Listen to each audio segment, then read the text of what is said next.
Hello नमस्कार दोस्तों, 30 minute GS में आपका बहुत बहुत स्वागत है। इंट्रोडक्शन वीडियो आपने नहीं भी देखा हो तो काम चल जाएगा, कोई प्रॉब्लम नहीं है। यहाँ से शुरू होता है आपका मेन सिलेबस। तो आज बात करेंगे इकोनॉमिक सिस्टम्स के बारे में, जो मेनली है। तो इकोनॉमिक सिस्टम से मतलब उस तरीके से है जिसमें व्यक्ति या संस्थान एक विशेष क्षेत्र में आर्थिक गतिविधियों को अंजाम देने के लिए एक साथ जुड़े होते हैं।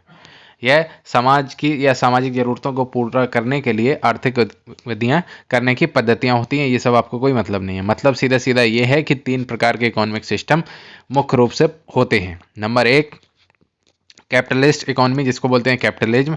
उसके बाद सोशलिस्ट इकोनॉमी, जिसको बोलते हैं सोशलिज्म। और मिक्स्ड इकोनॉमी, जिसको बोलते हैं मिक्सडिज्म। यानी कि पूंजीवादी अर्थव्यवस्था, समाजवादी अर्थव्यवस्था और मिश्रित अर्थव्यवस्था। ये मुख्य होते हैं 3 प्रकार। इनसे ही बनते हैं क्वेश्चंस।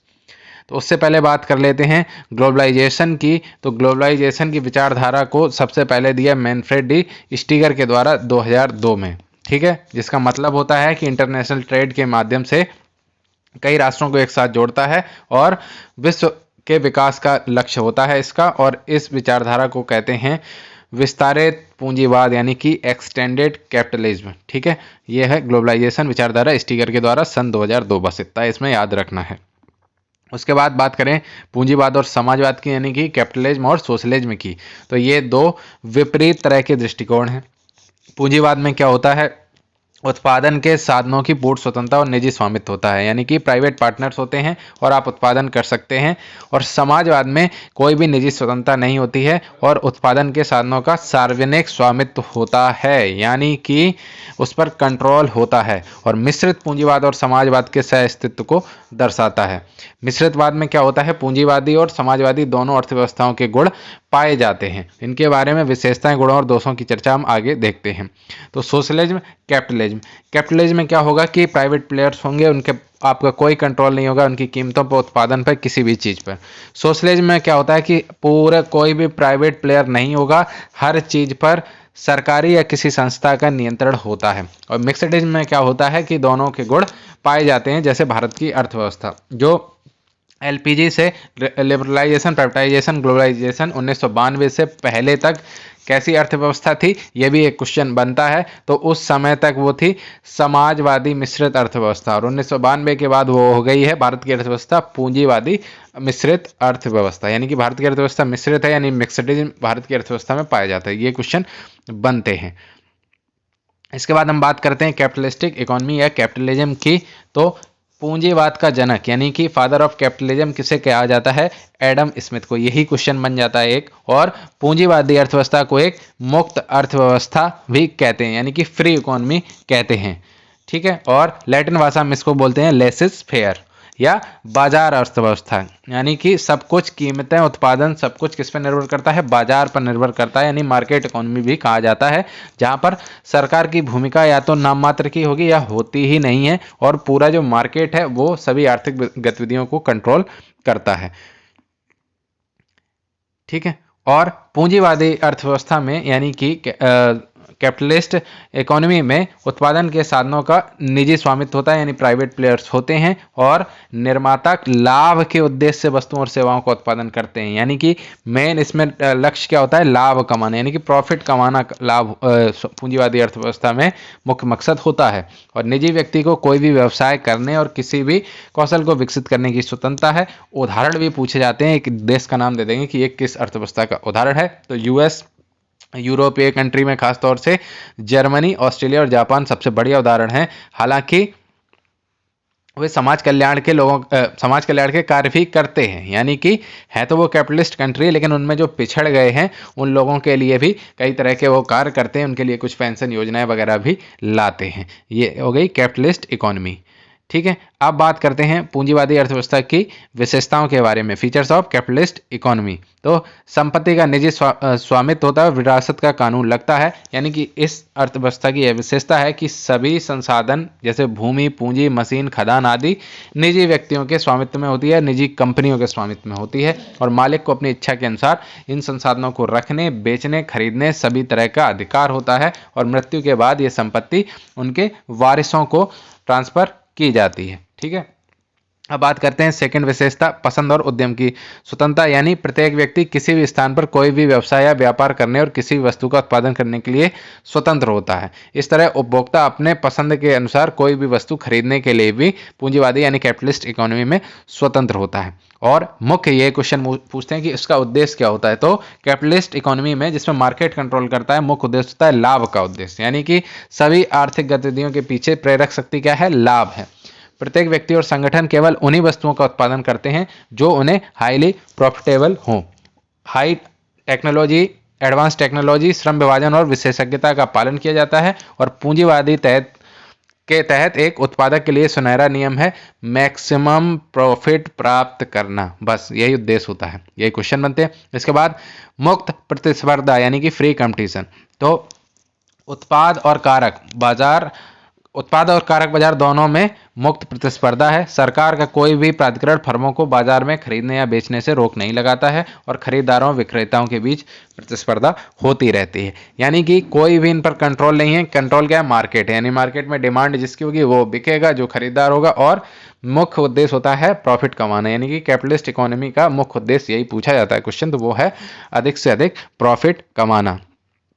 मूल्य तंत्र की बात करें तो मूल तंत्र किसी भी कैपिटलिस्ट इकोनॉमी का दिल होता है, यानी हार्ट होता है, यानी कि सभी आर्थिक गतिविधियों को मूल तंत्र यानी कि मांग और आपूर्ति बाजार शक्तियों के माध्यम से नियंत्रित किया जाता है। जैसे मान लीजिए किसी चीज़ की मांग ज़्यादा है और आपूर्ति कम है तो वो वस्तु महंगी हो जाएगी, और किसी चीज़ की मांग कम है आपूर्ति ज़्यादा है तो वो वस्तु सस्ती हो जाएगी। इस तरह से यह अर्थव्यवस्था में काम करता है। अब बात करें सरकार की गतिविधियां, तो मूल तंत्र आर्थिक गतिविधियों को नियंत्रित करता है, और पूंजीवादी में तो ये कंट्रोल से फ्री है, यानी सरकार की भूमिका नाम मात्र की होती है। सरकार केवल बुनियादी सेवाएं जैसे रक्षा, सार्वजनिक स्वास्थ्य, शिक्षा ही प्रदान करती है।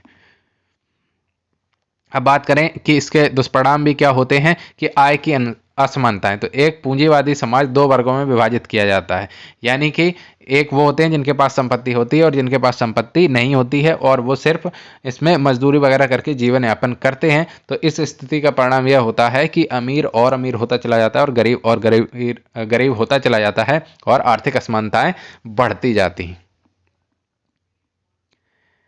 अब बात करें पूंजीवादी अर्थव्यवस्था के गुण, तो नंबर 1, ऑटोमेटिक वर्किंग, स्वचालित कार्य, यानी कि कोई भी सरकारी हस्तक्षेप नहीं होता है तो अर्थव्यवस्था अधिक तेजी से और स्वचालित रूप से चलती रहती है। संसाधनों का कुशल उपयोग, यानी कि सभी संसाधनों का ऑप्टिमम यूज होता है, यानी कि मैक्सिमाइज तरीके से हम यूज कर सकते हैं। जैसे मान लीजिए उदाहरण के लिए अगर कोई बिल लाते हैं तो सरकार अगर कुछ चेंज करने का प्रयास करेगी तो उस पर विरोध होता है, लेकिन अब पूंजीवादियों में तो सरकार का कोई कंट्रोल ही नहीं था, वो जिस तरह से चाहें संसाधनों का उपयोग कर सकते हैं और जितना ज़्यादा कर सकते हैं। वर्किंग आवर से लेके हर चीज़, कितनी शिफ्ट में काम करना है, कितना प्रॉफिट लेना है, कितना उत्पादन करना है, सब कुछ भी सरकार के हाथ में नहीं होता है, निजी कंपनियों, निजी व्यक्तियों के हाथ में होता है, तो संसाधनों का मैक्सिमम उपयोग हो जाता है। दूसरी बात, कड़ी मेहनत के लिए प्रोत्साहन, यानी कि इस अर्थव्यवस्था में कड़ी मेहनत को प्रोत्साहित किया जाता है और उद्यमियों की अधिक दक्षता के लिए अधिक लाभ होता है। जैसे मान लीजिए कोई आप गवर्नमेंट जॉब में हैं तो एक टीचर को जितनी सैलरी मिल रही है वही दूसरे को, वही तीसरे को, वही चौथे को, एक साथ जितने भी टीचर जॉब कर रहे हैं उनको एक जैसी सैलरी मिल रही होगी। लेकिन कैपिटलिस्ट मार्केट में, कैपिटलिस्ट इकोनॉमी में जो जितना ज़्यादा एफिशिएंट होगा, जितना अच्छा काम करेगा, उसे उतना अच्छा पैकेज मिलता है। अब बात करें आर्थिक प्रगति की, तो पूंजीवादी अर्थव्यवस्था में उत्पादन और उत्पादकता का स्तर बहुत अधिक होता है। देखिए, मुख्य उद्देश्य अगर लाभ कमाना है तो लाभ आप तभी कमाएंगे जब आपकी बिक्री ज़्यादा होगी। बिक्री जब ज़्यादा होगी तो उसके लिए आपको ज़रूरी है आपका प्रोडक्ट अच्छा होना चाहिए, तो हमें क्वालिटी भी बहुत अच्छी मिल जाती है इन इकोनॉमी जहाँ पर हैं वहाँ के प्रोडक्ट्स में। इसके बाद बात करें कंज्यूमर सोवरनिटी, यानी कि उपभोक्ता संप्रभुता, तो सभी उत्पादन गतिविधियों का उद्देश्य क्या होता है, उपभोक्ताओं को संतुष्ट करना। उपभोक्ता संतुष्ट होंगे तभी तो मैक्सिमम लाभ हमें प्राप्त होगा। इसके अलावा पूंजी निर्माण की उच्च दर, यानी कि बचत और निवेश में वृद्धि से पूंजी निर्माण की दर उच्च प्राप्त होती है। नई प्रौद्योगिकी का विकास, यानी कि लाभ कमाना लक्ष्य है तो नई टेक्नोलॉजी से कम इन्वेस्टमेंट में ज़्यादा उत्पादन चाहिए तो नई टेक्नोलॉजी लगाएंगे और क्वालिटी को भी बढ़ाएंगे, इसलिए हमें अच्छी वस्तुएं हमें प्राप्त हो जाती हैं। अब बात करें पूंजीवादी अर्थव्यवस्था के दोष, तो धन और आय का संकेंद्रण, यानी कि जैसा हमने बताया कि दो वर्ग हो जाते हैं इसमें, एक वर्ग जो इन्वेस्ट कर रहा है और लाभ कमा रहा है और एक वर्ग जो होगा जो इनके यहाँ मजदूरी कर रहा है। तो अमीर और अमीर होता चला जाता है और गरीब होता चला जाता है। इसके अलावा संसाधनों की बर्बादी, यानी कि विज्ञापन, और जैसे मान लीजिए एक कोई है, दो कंपनियां हैं एक जैसी सेम ही, और वो एक जैसे ही उत्पाद बना रही हैं और एक दूसरे से कंपटीशन है, तो कंपटीशन के लिए उनको एडवर्टाइजमेंट चाहिए, तो उसमें भी कई सारे पैसे वो बर्बाद करती हैं, कई सारे संसाधनों को बर्बाद करती हैं और एक जैसे ही प्रोडक्ट मार्केट में आते हैं। वर्ग संघर्ष, यानी कि दो वर्ग बन जाते हैं, पूंजीपति वर्ग और श्रमिक वर्ग, और दोनों में टकराव की स्थिति उत्पन्न हो जाएगी क्योंकि एक वर्ग अमीर होता चला जाएगा और एक वर्ग गरीब होता चला जाएगा। व्यापार चक्र, यानी कि मुक्त बाजार प्रणाली, यानी कि फ्री मार्केट सिस्टम जो होता है वो लगातार हिंसक आर्थिक उतार चढ़ाव और संकट की ओर ले जाती है। हिंसक आर्थिक उतार चढ़ाव का मतलब कोई इसमें युद्ध वगैरह की स्थिति नहीं है, मतलब होता है कि कई बार ऐसा होता है कि प्रॉफिट ही प्रॉफिट हो रहा है, कई बार अचानक से लॉस हो जाता है, सारी कंपनियां दिवालिया हो जाती हैं, कई आर्थिक संकट आ जाते हैं। तो व्यापार चक्र भी इसका एक उदाहरण है।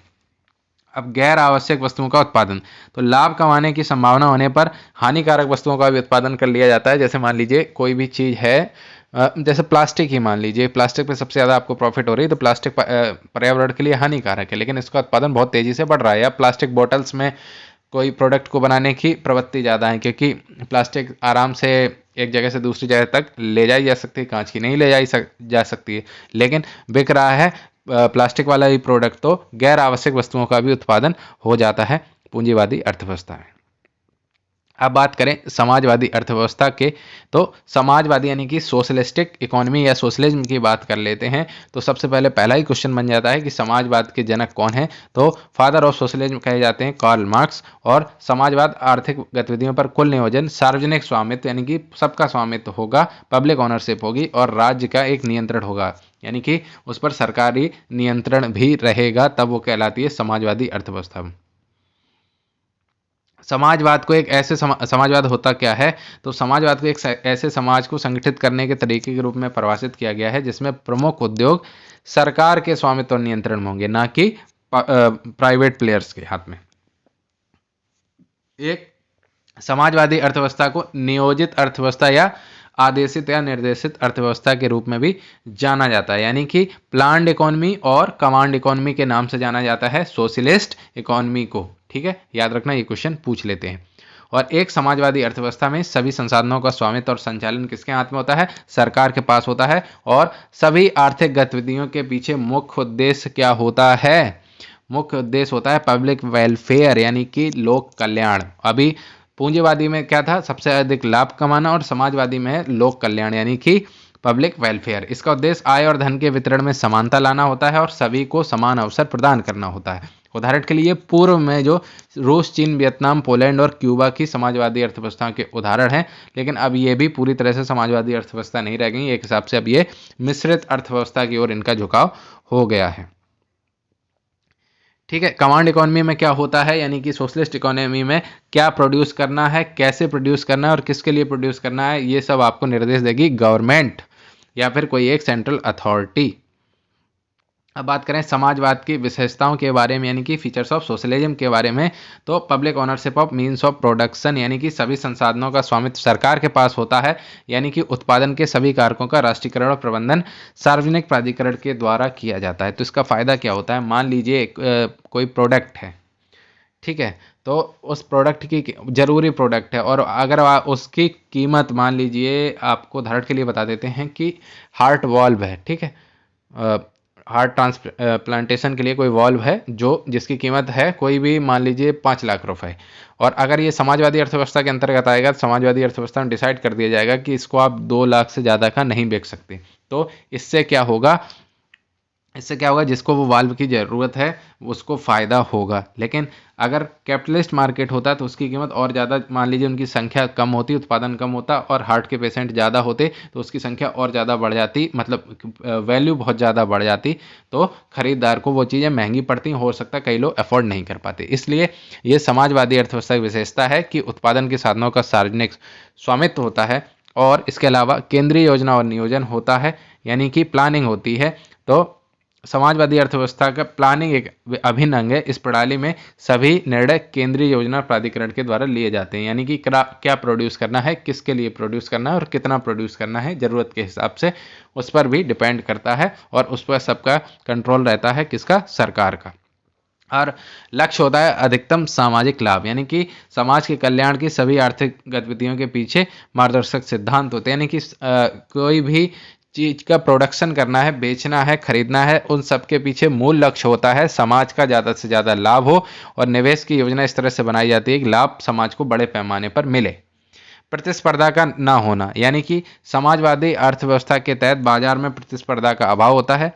वस्तुओं और सेवाओं के उत्पादन और वितरण पर राज्य का पूरा नियंत्रण होता है और उपभोक्ताओं के पास सीमित विकल्प होते हैं। मान लीजिए उदाहरण के लिए अगर भारत सोशलिस्ट इकोनॉमी होता और भारत में केवल बीएसएनएल होती, तो आपके पास क्या ऑप्शन थे कि आप जियो, एयरटेल या कोई भी इंटरनेट प्रोवाइडर चुन सकते थे? नहीं, तो आपके पास सीमित ही ऑप्शन होते, या तो बीएसएनएल या फिर एमटीएनएल, मान लो दो ही होते ना। लेकिन अब अपनी हो गई मिक्स्ड इकोनॉमी, यानी कि इसमें प्राइवेट प्लेयर्स भी हैं, पब्लिक प्लेयर्स भी हैं, तो आपको जो अच्छा लगेगा आप वो खरीद सकते हैं। मूल तंत्र का अभाव होता है, यानी कि मूल निर्धारण प्रणाली केंद्रीय नियोजन प्राधिकरण के नियंत्रण और विनियमन के तहत काम करती है। यानी कि मान लीजिए जैसे कोई चीज़ है, टमाटर हैं, मान लीजिए उदाहरण के लिए टमाटर हैं और आप रह रहे हैं कैपिटलिस्ट मार्केट में, तो टमाटर की कीमत कौन डिसाइड करेगा? मांग आपूर्ति, यानी कि अगर टमाटर की मांग ज़्यादा है, आपूर्ति कम है, टमाटर महंगे बिकेंगे। लेकिन समाजवादी अर्थव्यवस्था है, तो समाजवादी अर्थव्यवस्था का मूल लक्ष्य क्या है? लोगों का ज़्यादा से ज़्यादा कल्याण करना। तो इसका मतलब वो डिसाइड कर देगी कि आप टमाटर 30 रुपये पर केजी से ज़्यादा के नहीं बेच सकते, फिर चाहे बाहर कितने ही रेट हों। तो ये एक फ़ायदा हो जाता है कि मूल तंत्र का अभाव होता है। आय की समानता, तो समाजवादी की अर्थव्यवस्था की एक अन्य विशेषता यह है कि इसका लक्ष्य होता है आर्थिक असमानताओं को दूर करना या कम करना। और समाजवाद के तहत निजी संपत्ति और विरासत का कानून मौजूद नहीं है, यानी कि कंपनी का स्वामित्व हमेशा और हमेशा सरकार के हाथ में रहेगा। अवसर की समानता, तो समाजवाद मुफ्त स्वास्थ्य, शिक्षा और पेशेवर प्रशिक्षण के माध्यम से सभी को समान अवसर प्रदान करता है। इसके अलावा वर्गहीन समाज, तो समाजवाद के तहत एक वर्गहीन समाज का निर्माण होता है, यानी कि कोई वर्ग संघर्ष की स्थिति उत्पन्न नहीं होती है। एक सच्चे समाजवादी समाज में जहां तक आर्थिक स्थिति का सवाल है तो सभी समान होते हैं। समाजवादी अर्थव्यवस्था के गुण: असमानताओं में कमी, यानी किसी को भी निजी संपत्ति के मालिक होने और दूसरे के शोषण करने की अनुमति समाजवादी अर्थव्यवस्था में या सोशलिज्म में नहीं होती है। संसाधनों का तर्कसंगत आवंटन, यानी कि केंद्रीय योजना प्राधिकरण एक होता है, वो संसाधनों को नियोजित तरीके से आवंटित करता है और अपव्यय को कम से कम किया जाता है और पूर्व नियोजित तरीके से निवेश किया जाता है। वर्ग संघर्ष की उपस्थिति हम बता चुके हैं, अमीर गरीब के बीच में कोई वर्ग संघर्ष नहीं होता है, समाज सामंजस्यपूर्ण ढंग से कार्य करता है। और व्यापार चक्र का अंत, तो योजना प्राधिकरण वस्तुओं और सेवाओं के उत्पादन और वितरण पर नियंत्रण रखता है, यानी कि जितनी जरूरत होगी उतना ही वो उत्पादन कराएगा, उतना ही मार्केट में वो कहेगा कि आप प्रोडक्ट लाइए। तो ना तो चीज़ें महंगी बिकेंगी अचानक से, ना चीज़ें सस्ती होंगी। जैसे कि कोई उदाहरण के लिए कोई सब्जी है, किसी सीजन में महंगी हो जाती है, किसी सीजन में सस्ती हो जाती है। ये क्या है? जब मार्केट पर मतलब मार्केट वैल्यू निर्धारित करता है। लेकिन समाजवादी अर्थव्यवस्था में एक फिक्स्ड रेट रख दिया तो उससे ना ऊपर जाएगा ना नीचे जाएगा। अगर चीज़ें अचानक से सस्ती होने लगी तो कह देंगे कि प्रोडक्शन थोड़ा सा रोक दो, तो चीज़ें फिर से थोड़ी सी महंगी हो जाएंगी, वही रेट आ जाएगा। या चीज़ें महंगी होने लगेंगी तो कहेंगे कि प्रोडक्शन बढ़ा दो और चीज़ों की वैल्यू फिर से वहीं पर आ जाएगी, बस। और यह समाज कल्याण को बढ़ावा देता है, ये तो हमें पता ही है, सोशलिस्ट। अब समाजवादी अर्थव्यवस्था के दोष बता देते हैं, तो यानी कि रेड टेपिज्म और ब्यूरोक्रेसी, यानी कि सब कुछ नियंत्रण सरकारी हाथों में होता है। तो क्या होता है कि सरकारी अधिकारी या तो रिश्वतखोर होते हैं या फिर आराम से तसल्लीपूर्वक काम करते हैं, उनका मकसद लाभ कमाना तो है ही नहीं, मकसद है समाज कल्याण करना। तो जब मैंने किया थोड़ी सी लापरवाही भी बरतते हैं और फाइलों को एक टेबल से दूसरे टेबल पर लाने ले जाने में समय लगता है, अर्थव्यवस्था की रफ्तार थोड़ी स्लो हो जाती है। इसके अलावा प्रोत्साहन का अभाव हो जाता है, यानी कि समाजवादी की मुख्य लिमिट यह है कि यह प्रणाली दक्षता के लिए कोई प्रोत्साहन प्रदान नहीं करती। जैसे हमने बताया कि चाहे टीचर अच्छा हो, खराब हो, बुरा हो, कैसा भी हो, एक ही ग्रेड पे आपको पैसा मिलता है। ऐसे ही किसी भी जॉब में जब समाजवादी अर्थव्यवस्था काम करती है तो। इसके अलावा पसंद की सीमित स्वतंत्रता, यानी कि उपभोक्ता वस्तुओं और सेवाओं की खपत पर पसंद, उन पर ज़्यादा ऑप्शन अवेलेबल नहीं होते हैं। जैसे हमने बताया कि अगर भारत एक समाजवादी अर्थव्यवस्था होती तो आपके पास सरकारी वाले ऑप्शन होते। मान लीजिए BSNL MTNL 2 संस्थाएं होती, बोलते हैं इनमें से कोई कनेक्शन लेना है तो ले लो, नहीं लेना है अपनी ऐसे तैसे समझाओ। चलो आगे शुरू करते हैं। शक्ति का संकेंद्रण, यानी कि जो कुछ कंट्रोल होता है सब कुछ राज्य के हाथ में होता है। निजी क्षेत्र कोई भी आर्थिक निर्णय लेने में कोई पहल नहीं कर सकता, इसलिए राज्य बहुत अधिक शक्तिशाली हो जाता है और शक्ति का दुरुपयोग भी किया जाता है। जैसा कि चाइना में आप देखते हैं कि एक तरह से तानाशाही की ओर ये बढ़ जाता है। वर्ग संघर्ष तो नहीं होता है, लेकिन तानाशाही शुरू हो जाती है। अब बात करें मिक्स्ड इकोनॉमी में, जो बेस्ट है, दोनों के गुण पाए जाते हैं। मिक्स्ड इकोनॉमी जैसे कम्युनिज्म है वो कहते हैं प्योर प्लान्ड इकोनॉमी, और प्योर कंपटीशन वाला होता है वो प्योर फ्री मार्केट इकोनॉमी होता है। कम्युनिस्ट, और इसमें कुछ सोशलिस्ट की ओर बढ़ रहे हैं, कुछ कैपिटलिस्ट की ओर बढ़ रहे हैं। जैसे United state, Japan, France, Sweden, ये हैं कैपिटलिस्ट लर्निंग, और चाइना, वेनेजुएला, नॉर्थ कोरिया, ये सब हैं सोशलिस्ट लर्निंग। ठीक है, ये कंट्रीज आपको पता रखनी है। तो मिश्रित अर्थव्यवस्था की प्रणाली में निजी और सार्वजनिक दोनों क्षेत्र सह अस्तित्व में। जब भी आपके दिमाग में मिश्रित आए, भारत का उदाहरण ध्यान रखना। और आर्थिक विकास की दिशा में एक साथ काम करते हैं, यानी कि प्राइवेट प्लेयर भी और पब्लिक प्लेयर भी। यह पूंजीवाद और समाजवाद दोनों का मिश्रण है। यह पूंजीवाद और समाजवाद दोनों की बुराइयों को खत्म करने की कोशिश करता है। इन अर्थव्यवस्थाओं में संसाधनों का स्वामित्व व्यक्तियों और सरकार दोनों के पास होता है। उदाहरण के लिए भारत, इंग्लैंड, फ्रांस, ब्राजील मिश्रित अर्थव्यवस्था के उदाहरण है। पूछ लेते हैं ऑप्शन में इंग्लैंड, फ्रांस, ब्राजील। ब्राजील बहुत बार पूछा गया है, तो ये मिक्स्ड इकोनॉमी के उदाहरण है। भारत, इंग्लैंड, फ्रांस और ब्राजील मिक्स्ड इकोनॉमी के उदाहरण है। तो मिश्रित अर्थव्यवस्था यानी मिक्स्ड इकोनॉमी की विशेषताओं के बारे में बात कर लेते हैं। तो संपत्ति और उत्पादन के साधनों का स्वामित्व। तो उत्पादन के साधन और संपत्ति निजी और सार्वजनिक दोनों हाथ में होते हैं। आपने देखा होगा भारत में कई कंपनियां सरकारी हैं, कई गैर सरकारी हैं, तो कई संपत्तियां सरकारी, कई गैर सरकारी। तो सार्वजनिक और निजी दोनों क्षेत्रों को संसाधनों को खरीदने, उपयोग करने और स्थानांतरित यानी कि ट्रांसफर करने का अधिकार होता है।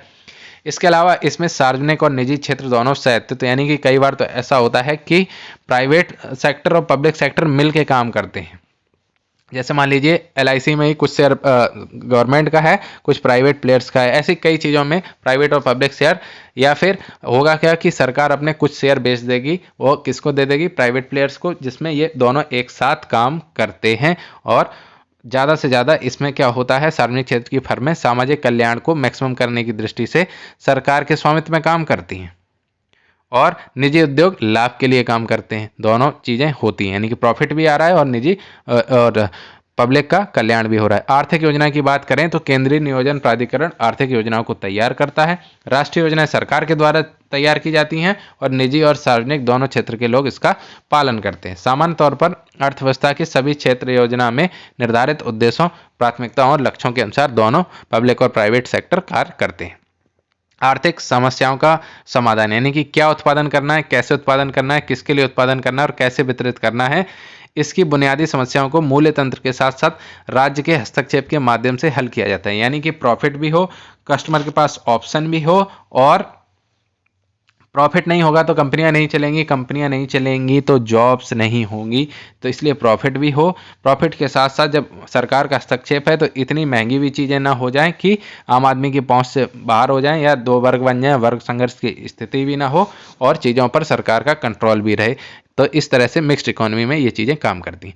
स्वतंत्रता और नियंत्रण, तो यानी कि निजी क्षेत्रों को संसाधनों के मालिक होने, वस्तुओं और सेवाओं को उत्पादन करने और उन्हें वितरित करने की स्वतंत्रता है, लेकिन आर्थिक गतिविधियों पर समग्र नियंत्रण, ओवरऑल अगर कंट्रोल की बात करें तो वो सरकार के पास होता है, जिससे ये कंपनियां निरंकुश ना हो जाएं।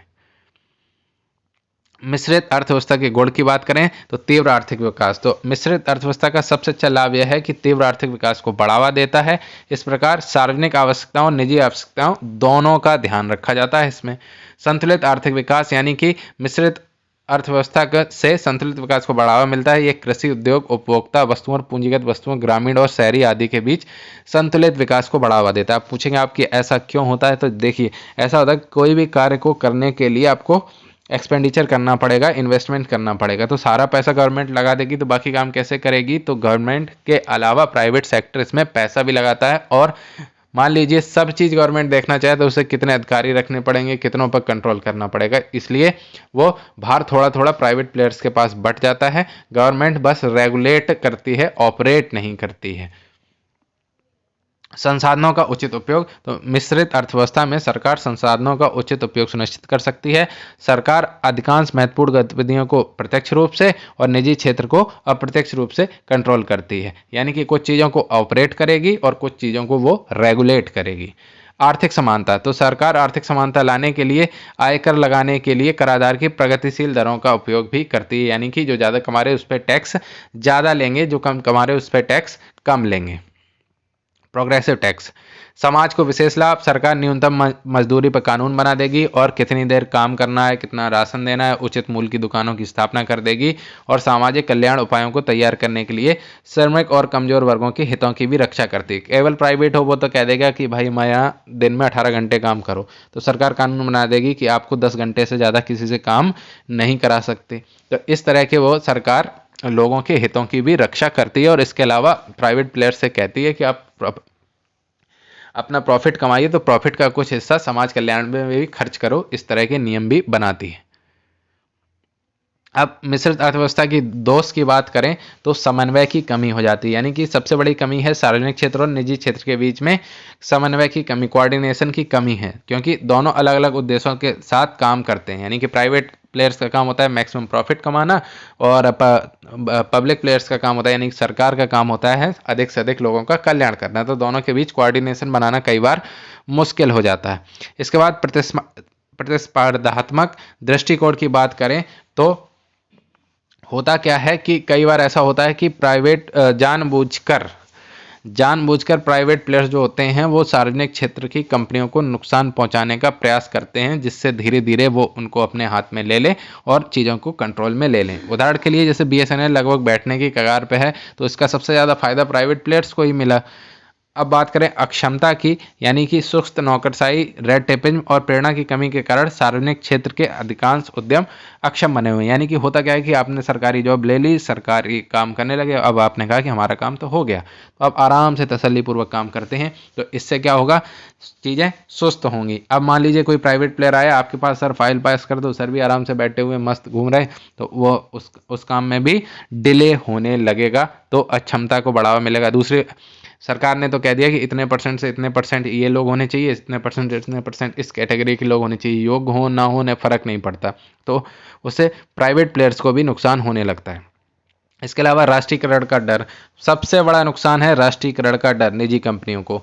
जैसे ही मान लीजिए कि कोई कंपनी है काफ़ी अच्छी चल गई, या कोई बैंक है बहुत अच्छा चल गया, तो उन्हें डर रहता है बाद में सरकार उनका राष्ट्रीयकरण ना कर दे। इसके अलावा बढ़ती असमानता, तो संसाधनों का स्वामित्व, विरासत के कानून और लोगों के लाभ के मकसद के कारण अमीर और गरीब के बीच भी खाई थोड़ी थोड़ी बढ़ती जाती है। पूंजीवाद में सबसे ज़्यादा होती है, लेकिन मिश्रित में थोड़ी सी होती है।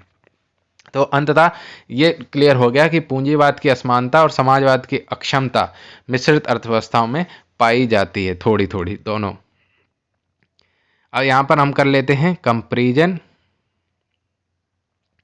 यानी कि फीचर्स की बात कर लें, कैपिटलिज्म, सोशलिज्म, मिक्सडिज्म। तो ownership of means of production, private ownership होती है कैपिटलिज्म में, पब्लिक ओनरशिप होती है सोशलिज्म में, मिक्सडिज्म में होती है private ownership and public ownership. Economic motive क्या होता है, कैपिटलिज्म में पूछा जाता है प्रॉफिट का होता है, सोशलिज्म में सोशल वेलफेयर होता है और मिक्सडिज्म में सोशल वेलफेयर और प्रॉफिट दोनों का मोटिव होता है। ठीक है। केंद्रीय समस्याएं यानी कि सॉल्यूशन ऑफ सेंट्रल प्रॉब्लम्स, तो कैपिटलिज्म में फ्री मार्केट सिस्टम होता है और सोशलिज्म में सेंट्रल प्लानिंग सिस्टम होता है, जबकि मिक्सड में दोनों के गुण होंगे, यानी कि central planning system and free market system होगा।